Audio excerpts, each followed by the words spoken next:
अमरावती ते चांदूर रेल्वे मार्गावर आज दुपारच्या सुमारास एकाच वेळी वेगवेगळ्या 4 वाहनांचा अपघात घडला। हा अपघात वैष्णोदेवी मंदिर जवळील मुख्य रस्त्यावर घडला। मिळालेल्या माहितीनुसार रस्त्यावर अचानक ऑटो पलटी झाली। त्याच्या मागे असलेल्या ट्रक चालकाने अचानक ब्रेक लावला आणि ट्रक मागे असलेल्या संभाजीनगर ते वर्धा जाणाऱ्या राज्य परिवहन बसने सुद्धा ब्रेक लावल्याने अपघात घडला। या दरम्यान मागे असलेल्या राज्य परिवहन विभागाची अकोला ते वर्धा जाणारी वर्धा आगाराची बस MH40AQ6142 क्रमांकाची बस वेगाने आधीच्या बसला मागून धडक जोरदार दिल्याने बसचा दर्शनी भाग चकनाचूर झाला।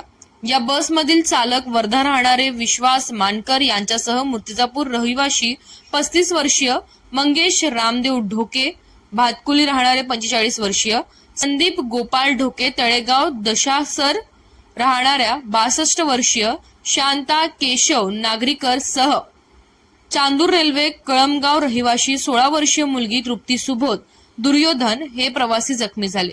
अचानक ब्रेक लागल्याने प्रवाशांच्या तोंडाला जबर मार लागल्याने जखमी झाले।